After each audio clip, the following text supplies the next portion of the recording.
Wow. See what he does? See what he does? Fucking hits me. Fucking hits me. I want fucking video of that. I want fucking video of that. Sit down. I want fucking video of that asswipe. I want video of that. I want video of that. He fucking punched me in the face. Sit down. I want video of that. I didn't touch it. My hands are hands up. He fucking punched me in the fucking face. I don't think I have to say it, but this cop is in trouble. From the title, it seems as if the cop no longer works with the force because they use the term former Colorado officer. Let me first start by saying the other cops on the scene acted on their duty to intervene and not let that one cop continue to interact with the detainee. Other cops on the scene have a duty to act and stop that cop from doing that. Those other cops did that. Good job. They didn't let him handle the detainee anymore. But let's just say I'm the attorney for this cop and he's charged with criminal assault and battery. How would I defend this? I would use two things, the defense of provocation and the defense of reflexive action. The provocation defense serves to recognize that some reactions are spontaneous and therefore provoked spontaneously without giving the person opportunity to reflect on their actions. Therefore, the required mental state needed for these type of crimes, which is premeditation and deliberation, cannot be met.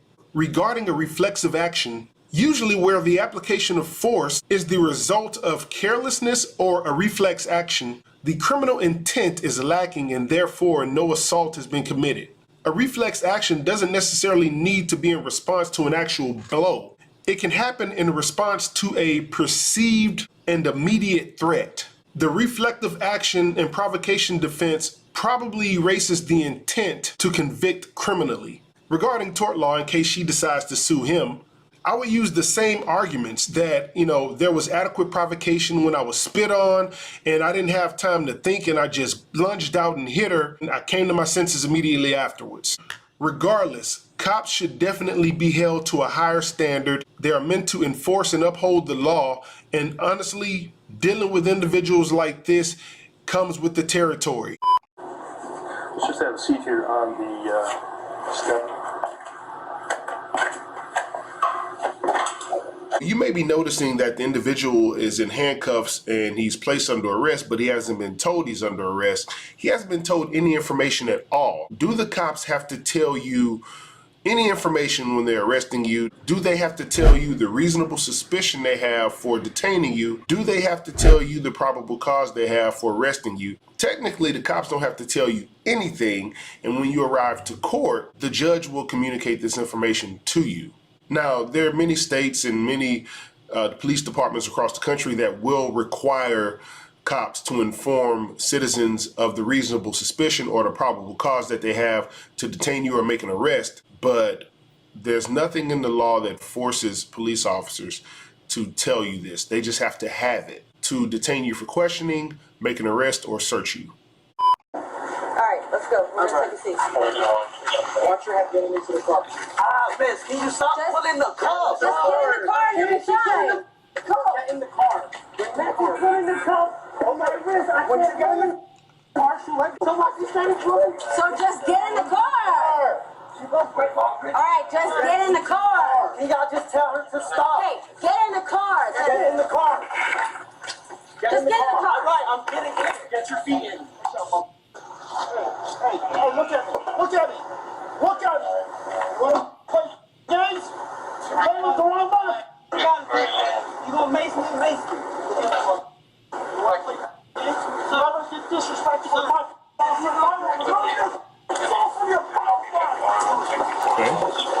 do what you gotta do.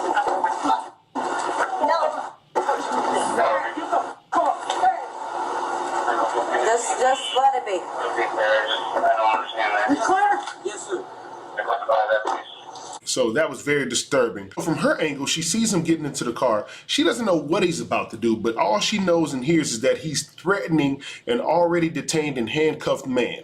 When she pulls him away from him, she is justifiably acting on her duty to act and respond to this man using the threat of excessive force on an already detained and arrested man.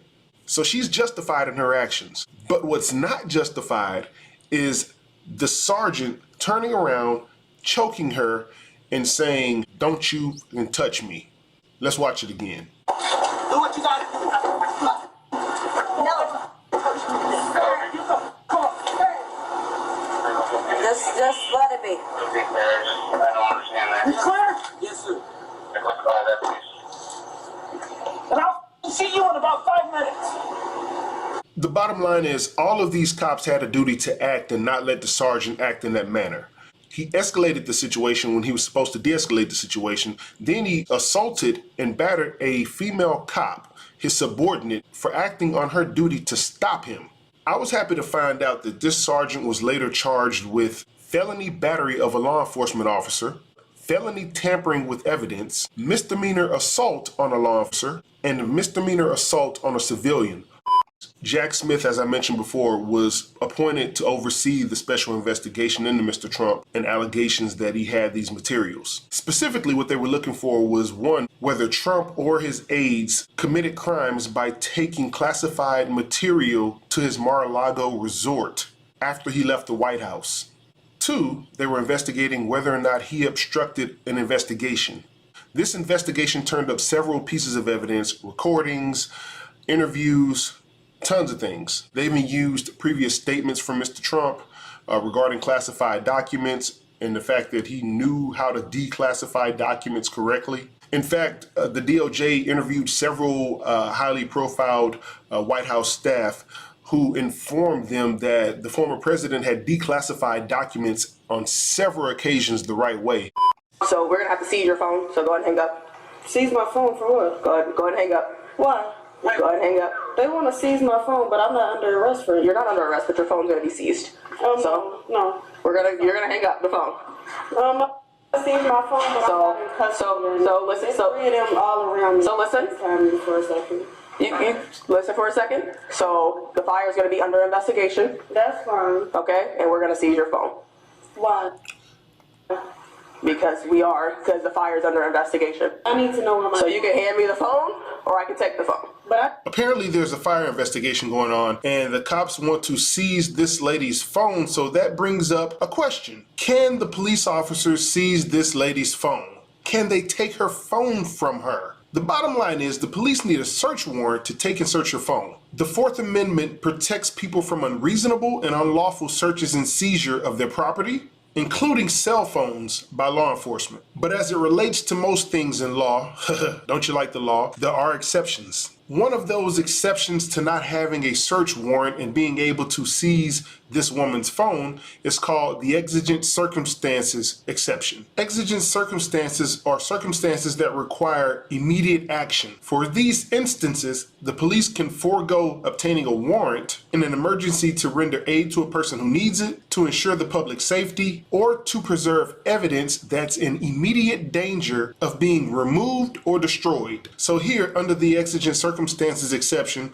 the cops will argue that finding out more information about the fire or the start of the fire is an emergency situation that they need to investigate, and that they felt there was important evidence on her phone that they needed in order to aid them in this investigation. Therefore, they needed to seize her phone without first having to obtain a warrant.